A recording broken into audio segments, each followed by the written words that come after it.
Salut la compagnie, c'est Jules Melon et aujourd'hui dans la Pro Ciné Critique, je vais vous parler d'un film assez particulier puisque mélangeant prise de vue réelle sur ses 40 premières minutes et animation sur à peu près tout le reste du film.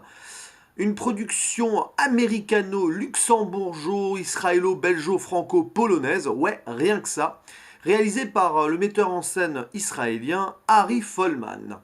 Une œuvre de science-fiction adaptée d'un roman qui s'appelle Le Congrès de futurologie, publié en 1971 et écrit par le polonais Stanislas Lem, qui met en vedette une actrice que personnellement j'aime beaucoup, notamment pour sa prestation dans Forrest Gump, puisqu'elle y joue Jenny, la petite amie de Forrest. C'est Robin Wright, qu'on a pu aussi voir dans Princess Bride et après, plus tard, dans Incassable. Robin Wright, qui joue son propre rôle, oui, d'actrice. Et on va y revenir parce que là, ça touche au synopsis.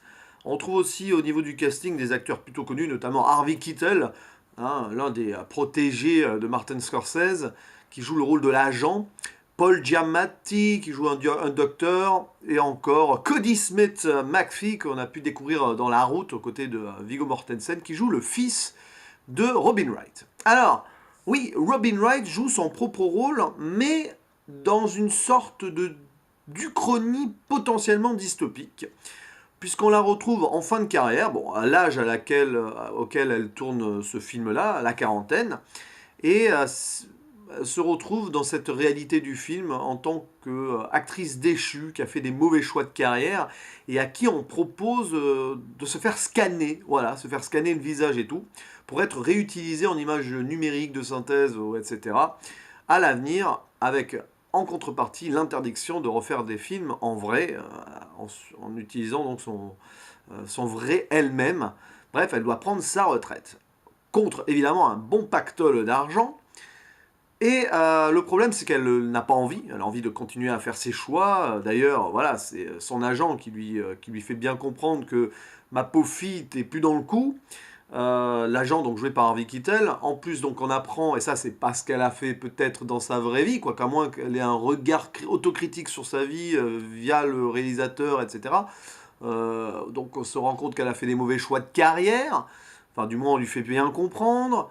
Et du coup, bah, pour continuer à survivre dans ce milieu et on va dire s'adapter au progrès de la science, elle doit donc accepter cela ou être condamnée à ne plus avoir de rôle, quoi, être blacklistée de la part des studios.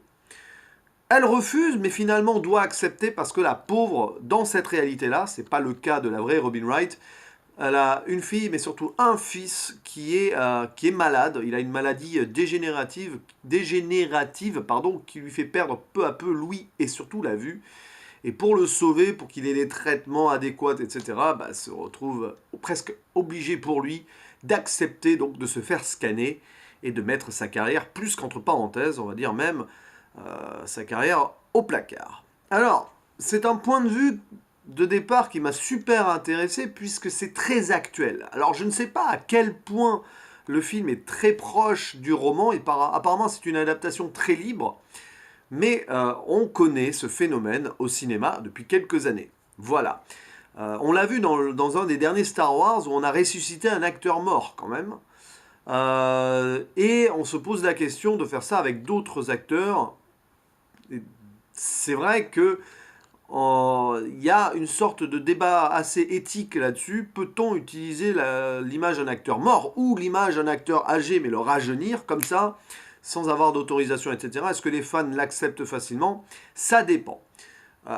C'est assez intéressant parce qu'il y a quelques jours, j'ai vu un film de De Funès, Hibernatus, et j'avais proposé éventuellement un postulat d'imaginer une suite avec De Funès qui serait donc synthétisé un jour, parce que la fin du film rendait possible cette possibilité-là.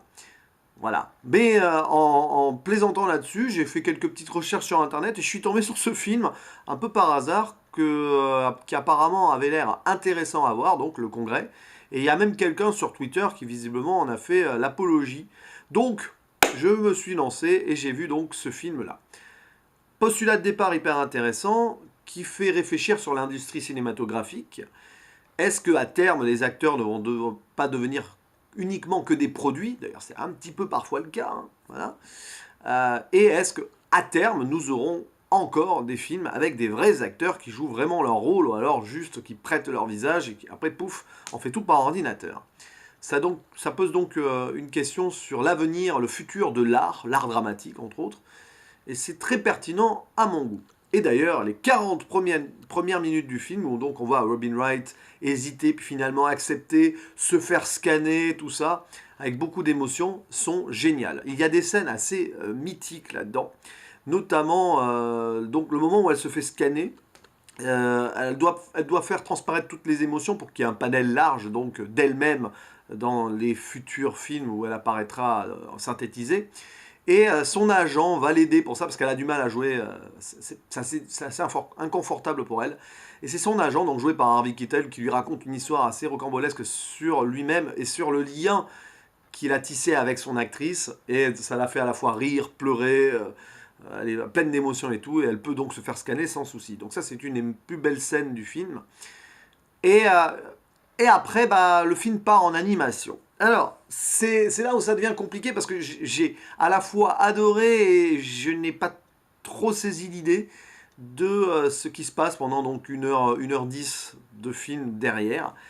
Il y a une grande poésie onirique, il y a un côté psychédélique très profond et on va dire assez kiffant, il est vrai.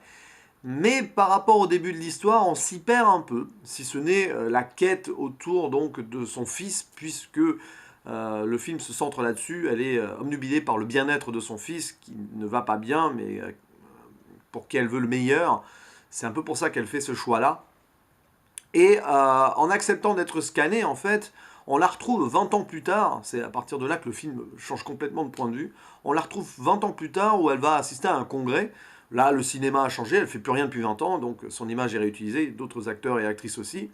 Un congrès qui met en avant donc les progrès de la science autour du cinéma. Et là où elle va, et c'est là où c'est complètement fou, doit aller dans une ville où elle doit passer en mode animation, parce que c'est interdit d'y aller soi-même. Elle avale une sorte de fiole ou ouais, un truc comme ça, pour se transformer en animation. Ou du moins avoir la perception d'elle-même et de tout ce qu'il y a autour d'elle en animation.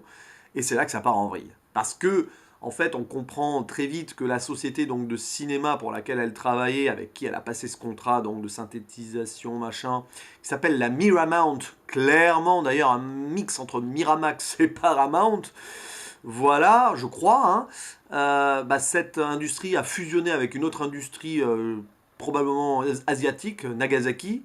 La Miramount Nagasaki n'est plus qu'un truc de cinéma, c'est aussi un truc de voilà, pharmaceutique, etc. Et on comprend en fait que au-delà d'être maintenant une compagnie de cinéma, c'est une compagnie qui va offrir de l'illusion aux gens, comme le cinéma, vous allez me dire, mais une illusion perpétuelle, sous couvert de drogue hallucinatoire, où si tu avales ça, bah, tu vis ta vie dans une sorte de réalité alternative et subjective autour de toi. Et c'est un petit peu le cinéma tous les jours. Tu peux t'inventer des scénarios, etc. D'ailleurs, elle revient 20 ans après, passer un nouveau contrat parce qu'on lui propose maintenant de devenir un produit. Vous allez me dire, elle était plus ou moins un produit déjà. Non, non, non, mais un vrai produit de consommation. Parce qu'il dit, voilà, maintenant, on pourra te boire, on pourra te manger, et celui qui t'aura bu et mangé pourra te consommer à sa guise dans n'importe quel imaginaire. Voilà, ah, je prends ça, et hop, tiens, je vais me faire un trip de Robin Wright qui va dans un vaisseau spatial, etc. Bon, voilà, se faire son propre film avec ses propres acteurs.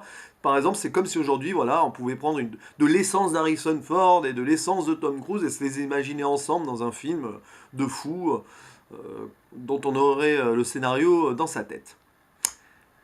J'ai trouvé ça hyper pertinent et passionnant parce qu'on peut très facilement imaginer que ça arrivera un jour. La réalité virtuelle est déjà là, d'ailleurs, hein, avec des casques et tout. Rien ne nous empêcherait éventuellement d'imaginer que dans cette réalité virtuelle, on sélectionne des acteurs et tout, et des scénarios, et qu'on se fasse notre propre film. Ce serait génial, mais ce serait à la fois tellement illisible et dommage pour la création en tant que telle, et la découverte tous ensemble d'une même œuvre, d'un film qui sort et tout, ça n'existerait plus. On ferait chacun nos films, et en fait, on pourrait en parler avec personne, on pourrait partager avec personne ce qu'on aura découvert, ce qu'on aura vu, puisqu'on aura été les seuls à les avoir vus. À moins qu'on synthétise ce qu'on a vu et qu'on passe ça à nos potes derrière. mais je trouve que ça serait légèrement triste qu'on en arrive là. Voilà, j'espère ne pas vivre du coup cette société-là où ce sera potentiellement possible. Même si je pense qu'il y aura des limites légales et tout, enfin j'espère qu'il y en aura, mais en même temps, dans la réalité virtuelle et dans l'imagination, est-ce qu'on peut poser des limites légales? Bonne question. Bref, voilà, elle a pris cette drogue, elle est dans une sorte de ville imaginaire, je sais pas quoi, sous forme d'animation, dans lequel il y a le congrès, du coup, et elle n'est pas d'accord, elle essaye de se rebeller, ça part en... Là, c'est là où ça part en mode improbable, en délire sous LSD et sous coke pendant une bonne trentaine de minutes. On ne sait plus, et elle, Robin Wright, ne sait plus dans quelle réalité elle est, si elle rêve, si elle hallucine. À un moment, bah, elle est prise en chasse, machin, elle tombe sur une sorte de protecteur sauveur voilà, qui veut la sortir de là, joué par John Hamm. Et une histoire d'amour va se dérouler entre les deux, machin, ça rentre dans une sorte d'onirisme poétique qui est cool, mais qui sort complètement du film. Et c'est là que c'est terriblement dommage. J'ai quand même mis 8 sur 10 à ce film sur Sens Critique. C'est le genre de film qui aurait pu me pousser au neuf et au chef-d'œuvre, mais il y a tout un passage qui pour moi dure trop et qui sort complètement de l'histoire. D'autant plus qu'après, enfin, Robin Wright reprend une sorte de lucidité, même dans son trip, et qu'elle n'a qu'une envie, c'est retrouver son fils. Voilà, son fils qu'elle a perdu de vue, on sait pas trop, je sais pas, qu'est-ce qu'elle a fait pendant 20 ans avant d'arriver là, machin. Mais là, voilà, elle est cryogénisée à un moment parce qu'on la déclare malade mentale, puis elle est réveillée, il y a son pseudo-mec, Dylan machin, là, à son chevet et tout. Puis c'est là qu'elle se réveille, en grosso modo, plus ou moins après, avec l'idée de retrouver son fils, sans savoir où elle est d'ailleurs, et à quelle époque elle est, comme elle le dit, le temps n'existe plus, ce n'est qu'une perception subjective. Mais le problème, c'est qu'elle se rend compte qu'elle est bloquée ailleurs, dans cette hallucination qui est devenue un mode de vie pour la plupart des gens sur la planète. Tout le monde est accro là-dessus et plus personne ne vit sa vie réelle, tout le monde est donc dans cette réalité virtuelle. Ça rappelle plein de choses, ça, quelque part. J'ai pas de référence exacte en tête qui me viennent là, mais c'est d'une évidence absolue. C'est un peu Matrix, quoi, si vous voulez. Voilà, on peut penser à Matrix là-dessus. Et la quête du fils occupe donc la fin du film. Et je n'en révélerai pas la teneur, mais c'est pas très gai tout ça quand même. Voilà, voilà.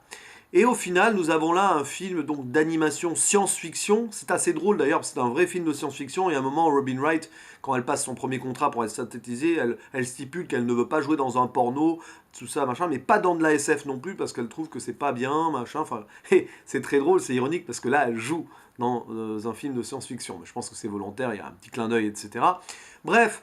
Le film est très intéressant en mode SF psyché si on veut, avec la quête d'une mère. C'est la bataille d'une mère, ce film-là.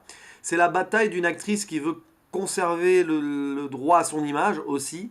Mais c'est un film sur les mauvais choix. Parce que quand on fait le résumé final du film, ben Robin Wright, dans ce film-là, le personnage donc de Robin Wright, n'a fait que des mauvais choix. Des mauvais choix de carrière d'abord, qui visiblement la pousse à donc accepter ce deal, qui est un mauvais choix, parce que en voulant aider son fils, plus ou moins elle le perd en se perdant dans une réalité fantasmée. Et après, bah, elle sort de cette réalité fantasmée à un moment pour revenir dans la réalité futuriste dystopique. D'ailleurs, bon là aussi, on a pas mal de références sur cette société qu'on voit à la fin.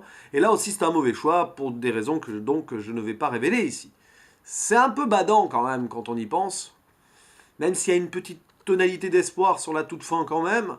J'avoue que je suis sorti de là en disant là, c'est pas gai, hein, tout ça. Ça annonce un avenir pas forcément radieux si on en arrive là. Parce que ça a l'air totalement loufoque, burlesque et assez foutraque comme ça, comme avenir potentiel. Mais quand on y réfléchit de près, il faudrait pas s'étonner que ça arrive un jour et que l'être humain ait envie de s'enfermer dans cette virtualité ultime pour oublier peut-être un quotidien assez triste et désabusé.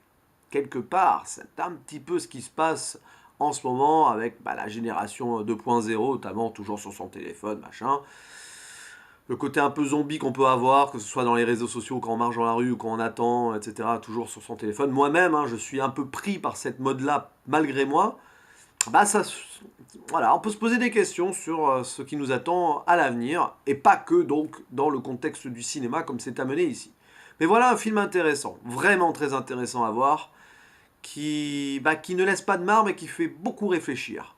Et ça, c'est déjà une vraie réussite donc pour cette œuvre réalisée par Harry Folman.